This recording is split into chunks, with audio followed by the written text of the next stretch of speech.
உங்களை தேடி வரும் ஞாயிறு சிந்தனை.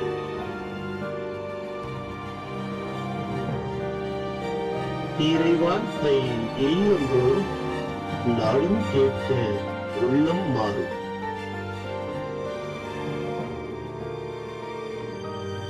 Mercy of God Tamil.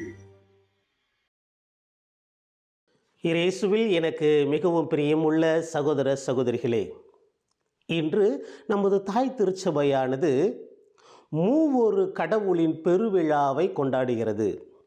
ஆம், நமது சிறு வயதிலிருந்தே நாம் கற்றுக்கொண்ட முதல் மறை உண்மை அது என்னவென்றால், தந்தை, மகன், தூய ஆவி 3 ஆட்களாக ஒரே கடவுளாக இருக்கிறார் என்பதுதான் நமது நம்பிக்கையாக இருக்கிறது. இந்த 3 ஆட்களின் திருவிழாவை நாம் கொண்டாடுகிறோம். திருச்சபையிலே பாருங்கள் பிரியமானவர்களே, ஆண்டவர் இயேசு கிறிஸ்துவுக்கு பல விழாக்களை கொண்டாடுகிறோம். கிறிஸ்மஸ் அன்னைக்கு இயேசு கிறிஸ்து பிறப்பு விழாவை கொண்டாடுறோம். அப்புறம் அந்த புனித வாரத்தில் அவருடைய பாடுகள், மரணம், உயிர்ப்பு இதெல்லாம் கொண்டாடுறோம். அப்புறம் இயேசு விண்ணேற்பு அடைகிற விழாவை கொண்டாடுறோம். இன்னும் இயேசுவை பற்றி பல விழாக்களை நாம் கொண்டாடுகிறோம். அப்புறம் தூய ஆவியானவருக்கு விழாக்களும் நாம் கொண்டாடுறோம். இப்போ குறிப்பாக கடந்த வாரம் பார்த்தோம்னா நம்ம பெந்தகோஸ்தே திருவிழா அப்படின்னு கொண்டாடணும். என்னது, ஆண்டவர் இயேசு கிறிஸ்து விண்ணேற்றம் அடைந்த பிற்பாடு அவர் தூய ஆவியை அனுப்புகிறார். அப்போ தூய ஆவியானவர் இறங்கி வந்த அந்த திருவிழாவை நாம் கொண்டாடினோம். இப்படி மகனுக்கும் தூய ஆவிக்கும் நாம் விழாக்களை கொண்டாடுறோம். ஆனால் நமது திருச்சபையில் தந்தைக்கு அப்படின்னு ஏதாவது விழா இருக்கா?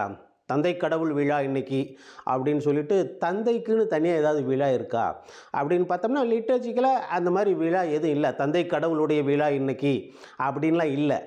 ஆனால் பிரியமானவர்களே, நீங்கள் ஒவ்வொரு நாளும் எல்லா திருப்பலியிலும், எல்லா ஞாயிற்றுக்கிழமை திருப்பலியிலும் நீங்கள் பார்த்தீங்கன்னா, திருப்பலியில் குருக்கள் 3 ஜெபங்களை சொல்லுவாங்க. தொடக்கத்தில் ஜெபிப்போமாக, மன்றாடுவோமாக என்று சொல்லி ஜெபங்களை சொல்லுவார். அப்புறம் காணிக்கை பொருள்களுக்கு அப்புறம் மன்றாடுவோமாக என்று சொல்லுவார். அப்புறம் நன்மை கொடுத்தது பிறகு மக்களை அனுப்புகின்ற பொழுது அப்போ ஒரு ஜெபிப்போமாக என்று சொல்லி 3 ஜெபங்களை சொல்லுவார்.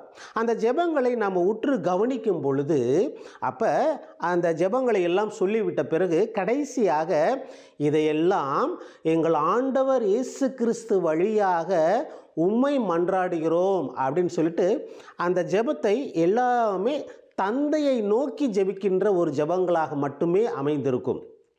பாருங்க, இதையெல்லாம் ஜெபங்களை சொல்கிறோம். தந்தை கடவுளே, நாங்கள் உமது உணவை உட்கொண்டோம், இது எங்களுக்கு ஆன்ம பானமாக மாறும் என்று இதையெல்லாம் எங்கள் ஆண்டவராகிய இயேசு கிறிஸ்து வழியாக உம்மை மன்றாடுகிறோம், அந்த தந்தையே உம்மை மன்றாடுகிறோம் அப்படின்னு சொல்லி நாம் கொண்டாடுகின்ற திருப்பலி ஜெபங்கள் அனைத்துமே தந்தை கடவுளை நோக்கியே அமைக்கப்பட்டு இருக்கிறது என்பதை நாம் பார்க்கிறோம். எனவே தந்தைக்கு என்று நாம் தனியாக விழா எடுத்து கொண்டாடவில்லை என்றாலும், நாம் ஒவ்வொரு நாள் திருப்பலியிலும் அனைதின ஜெபங்களிலும் தந்தையை நோக்கி இருக்கிறது. குறிப்பாக நாம் ஜெபிக்கின்ற விண்ணுலகில் இருக்கிற எங்கள் தந்தையே என்ற ஜெபம் தந்தையை நோக்கி அருமையாக அமைக்கப்பட்ட இயேசு கிறிஸ்துவே நமக்கு சொல்லிக் கொடுத்த அருமையான ஜெபம். எனவே பிரியமானவர்களே, இந்த திருவிழா தந்தை, மகன், தூய ஆவி என்ற இந்த மூவொரு கடவுளின் திருவிழா ஒரு மறை உண்மை. அது என்ன மறை உண்மை? ஆமாம், ஒரு மறைனா ஒரு திருச்சபை, ஒரு மதத்தினுடைய மாபெரும் உண்மை. அந்த உண்மையை ஒரு சில நேரங்களில் மனிதர்களால் புரிந்து கொள்ள முடியாதுன்னா, நம்மளுடைய மனிதனுடைய மூளைக்குன்னு ஒரு கெப்பாசிட்டி இருக்குது இல்லையா, ஒரு அளவு இருக்குது. அந்த அளவு தான் சிந்திக்க முடியும். அதற்கு மேலே நம்ம எதையும் சிந்திக்க முடியாது இல்லையா. அப்போ மனிதனுடைய மூளைக்கு புரிந்து கொள்ளக்கூடிய வகையில் அமைக்கக்கூடிய இந்த முப்பெரும் திருவிழா என்பது இது மனித மூளைக்கு அப்பாற்பட்டு ஒரு மறை உண்மை. அதனால் ஒரு குறிப்பிட்ட நேரத்துக்கு மேலே அதை ஏன் எப்படி அப்படின்னு கேள்வி கேட்டு நம்ம குழப்பிக்க முடியாது. ஆனால் அதனால தான் திருச்சபை என்ன சொல்கிறாங்க, இதை ஒரு டாக்மா அப்படின்னு சொல்கிறாங்க. டாக்மான்னா இது மறை உண்மை. இது ஒரு மறைபொருள். அதற்கு மேலே அதுக்கு கேள்வியும் கேட்டுக்க முடியாது. அதை நம்பிக்கையின் அடிப்படையில் அதை ஏற்றுக்கொள்ள வேண்டும், நம்பிக்கை என்று சொல்லி திருச்சபை நமக்கு வலியுறுத்துகிறது. எனவே பிரியமானவர்களை பாருங்கள், இப்போ அது நமக்கு கஷ்டம்தான். இதை திருச்சபை வரலாற்றில் எத்தனையோ அறிஞர்கள், எத்தனையோ விவிலிய வல்லுநர்கள், எத்தனையோ தியாலஜன்ஸ் எல்லாமே அவங்களுடைய வழியில் அவங்களுடைய புரிதலுக்கு ஏற்றவாறு இதற்கு விளக்கம் கொடுத்துருக்குறாங்க. அப்போ புனித அகுஸ்தினாராக இருக்கட்டும், தாமஸ் அக்வினாஸாவாக இருக்கட்டும், இன்னும் அநேக தியாலஜி படித்த இறையியல் படித்த வல்லுநர்களாக இருக்கட்டும், அவர்களுக்கு ஏற்ற மாதிரி அவர்களுக்கு புரிந்த மாதிரி இந்த திருத்துவத்தை வெளிப்படுத்தியிருக்கிறார்கள். எனவே பிரியமானவர்களே, இந்த திருத்துவத்தை புரிந்து கொள்வது என்பது மனிதர்களால் ஒரு கொஞ்சம் கஷ்டமான விஷயம். எனவே இதை நம்பிக்கையின் அடிப்படையில் நாம் ஏற்றுக்கொள்ள வேண்டும். முக்கியமாக இந்த திருவிழா நமக்கு சொல்ல வரக்கூடிய செய்தி என்னவென்றால், திருத்துவத்தை முழுமையாக புரிந்து கொண்டு அதை ஆராய்ச்சி செய்வதை விட அந்த திருத்துவத்தை நாம் ஏற்று அதன்படி வாழ வேண்டும் என்பதுதான் முக்கியமான ஒரு கருத்தாக இருக்கிறது. இப்போ தந்தை, மகன், தூய ஆவி என்று மூன்று மனிதர்களாக இருந்து, மூன்று ஆட்களாக இருந்து ஒரே கடவுளாக செயல்படுகிறது என்பதுதான் இந்த மறை உண்மை. நம்மலாம் சிறு வயதில் இருக்கும் பொழுது அந்த சின்ன குறிப்பிடம் அப்படின்னு சொல்லிட்டு புதுநன்மை கிளாஸில் மறை உண்மை கிளாஸ்லாம் நமக்கு சொல்லி கொடுப்பாங்க. அப்போ தந்தை கடவுள் எத்தனை கடவுள்? ஒரே கடவுள். ஆனால் எத்தனை ஆட்களாக இருக்கிறார்? 3 ஆட்களாக இருக்கிறார். அவர்களுக்கு பெயர் என்ன? தந்தை, மகன், தூய ஆவி. இவர் மூவரும் 3 கடவுளா? ஒரே கடவுளா? இவர்கள் ஒரே கடவுள் அப்படிலாம் நம்ம கேள்வி கேட்டு பதிலெலாம் படிச்சிருப்போம். அதுவும் இல்லாமல் இந்த சின்ன குறிப்பிடத்தில் 6 லட்சணங்கள் அப்படின்னு சொல்லி படிச்சிருப்போம். 6 லட்சணங்கள்னால் என்ன? கடவுளுடைய 6 குணங்கள், அவருடைய 6 கடவுளை பற்றி நம்ம விவரிக்கக்கூடிய 6 குணங்கள் அப்படின்னு சொல்லி படிச்சிருப்போம். என்னென்னு படிச்சிருப்போம்? முதலாவதாக இயேசு கடவுள் தாமாக இருக்கிறார், துவக்கம் முடிவும் இல்லாமல் இருக்கிறார், உருவம் இல்லாமல் இருக்கிறார், எங்கும் வியாபித்திருக்கிறார், எல்லாவற்றிற்கும் ஆதிகாரணமாக இருக்கிறார், இப்படின்ட்டு ஒரு 6 குணங்களை பற்றி, கடவுளை பற்றி படிச்சிருப்போம். இது மனிதர்களுக்கு மூளைக்கு எட்டிய ஒரு 6 குணங்கள், கடவுளை பற்றி தெரிந்த குணங்கள். இது இந்த 6 தான் கடவுளா அப்படின்னு பார்த்தா இல்லை. கடவுள் இதற்கெல்லாம் அப்பாற்பட்ட ஒரு மிகப்பெரிய சக்தி இல்லையா? இதற்கெல்லாம் அப்பாற்பட்ட சக்தி. ஆனால் மனித மூளைக்கு அந்த சக்தியில் ஏதேதோ தெரிஞ்சதெல்லாம் எழுதி ஒரு 6 லட்சணங்கள் 6 குணங்கள்னு எழுதியிருக்கிறோம். அது தப்பு இல்லை. கடவுள் அதை அன்பாக ஏற்றுக்கிறார். ஏன்னா இந்த மூளை அவரால் படைக்கப்பட்டது தானே. அப்போ அந்த மூளையிலிருந்து வரதை அவர் கண்டிப்பாக ஏற்றுக்கொள்வார். எனவே பிரியமானவர்களே, 6 லட்சணங்களை நாம் படித்திருக்கிறோம். கடவுளுடைய குணங்களை, தியாலஜி எல்லாம் படிக்கிறோம். இருப்பினும் இந்த 3 கடவுளின் திருவிழா நமக்கு வலியுறுத்துவது என்ன அப்படின்னு பார்க்கணும். அதற்காகத்தான் இன்றைய 3 வாசகங்களும் இந்த 3 கடவுளுடைய குணாதிசயங்களை நமக்கு விவரிக்கக்கூடிய வண்ணமாக அமைக்கப்பட்டிருக்கிறது. இப்போ உதாரணமாக பாருங்கள், இன்றைய முதல் வாசகமானது நீதிமொழிகள் புத்தகத்திலிருந்து 8வது அதிகாரத்திலிருந்து 22 முதல் 31 முடிய இறைவாசனங்கள் நமக்கு கொடுக்கப்பட்டிருக்கிறது. இந்த நீதிமொழிகள் என்று அந்த பைபிளில் பார்த்தீங்கன்னா 8வது அதிகாரம் முழுவதுமே ஞானத்தை பற்றி பேசுகின்ற ஒரு பகுதியாக இருக்கிறது. இந்த 8வது அதிகாரத்தில் நீதிமொழிகள் 8வது அதிகாரம் முழுவதுமே ஞானம் தன்னை பற்றி பேசுகிற ஒரு பகுதியாக இருக்கிறது. அப்போ இந்த முதல் வாசகத்தில் என்ன சொல்லுதுன்னா, அதாவது ஞானம் பேசுது. ஞானம் சொல்லுது தானாவே, நான் இந்த உலகம் படைக்கும் முன்பாகவே இருந்தேன். கடவுள் இந்த வானங்களையும் பூமிகளையும் இந்த நீர்கள் நிலைகளையும் உருவாக்கும் முன்னரே நான் இருந்தேன். அந்த கடவுள் அந்த நீர்நிலைகளை எல்லாம் உருவாக்கும் முன்னே, அந்த நீர் வீழ்ச்சிகள் எல்லாம் உருவாகும் முன்னரே நான் இருந்தேன். நான் அப்படி இருந்தேன், இப்படி இருந்தேன், உலகமெல்லாம் எனக்கு முன்னாடி படைக்கிறதுக்கு முன்னாடி நான் இருந்தேன் இப்படின்னு சொல்லி இந்த ஞானமானது தன்னை பற்றியே சொல்லுகின்ற ஒரு அழகான செய்தியை பார்க்கிறோம். அப்போ இந்த முதல் வாசகத்தில் நம்ம பார்க்கின்ற இந்த ஞானம் என்பது என்ன, அது யார் அப்படிங்கிறத பார்க்கணும் இல்லையா? அப்போ இது பாருங்கள், உலகம் படைத்தலை பற்றி பேசுகிறது. அப்போ உலகம் படைத்தல் நமக்கு எங்கே இருக்குது? விவிலியத்தில் தொடக்க நூல்ல முதல் அதிகாரத்தில் இருக்குது. கடவுள் உலகத்தை படைக்கும் முன்பாக தூய ஆவியானவர், கடவுளுடைய ஆவியானவர் தண்ணீரின் மீது அசைவாடி கொண்டிருந்தார். அப்போ உலகத்தை படைக்கும் முன்பது யார் இருந்தது? பழைய ஏற்பாட்டில் தொடக்க நூலில் தூய ஆவியானவர், கடவுளுடைய ஆவியானவர் இருந்தார் அப்படின்னு இருக்கு இல்லையா? அப்போ இங்கே ஞான புத்தகம் என்ன சொல்லுது? கடவுள் உலகத்தை படைக்கும் முன்னதாக நான் இருந்தேன் அப்படின்னு சொல்லுது. அப்போ இதையெல்லாம் யாரை பற்றி பேசுகிறது? கடவுளை பற்றி பேசுகிறது. இதே மாடலை தான் எடுத்து யோவான் நற்செய்தியாளர் தன்னுடைய முதல் அதிகாரத்தில் அதே மாதிரி எழுதுவார். தொடக்க நூலில் எப்படி எழுதியிருக்கோ, இந்த ஞான புத்தகத்தில் இப்போ நம்ம கேட்ட வாசகம் எப்படி இருக்கோ, அதே மாதிரி தன்னுடைய நற்செய்தியும் எழுதுவார். என்னன்னு எழுதுவார்? தொடக்கத்திலே வார்த்தை இருந்தது, அந்த வார்த்தை கடவுளாக இருந்தது, கடவுளோடும் இருந்தது, அந்த வார்த்தையினால் உலகம் படைக்கப்பட்டதுன்னு எழுதுவார். இவர் அந்த ஞானம் அப்படிங்கிற வார்த்தையை எடுத்துட்டு அங்கே வார்த்தை அப்படிங்கிற போடுறாரு. அந்த வார்த்தை என்பது யாரு? இயேசு கிறிஸ்து. அப்போ இந்த முதல் வாசகம் நமக்கு உலக படைப்பை பற்றி பேசுகிறது. அப்ப படைப்பின் பணியை செய்வது யார்? தந்தை கடவுள். தந்தை கடவுள் படைப்பின் கடவுளாக இருக்கிறார்.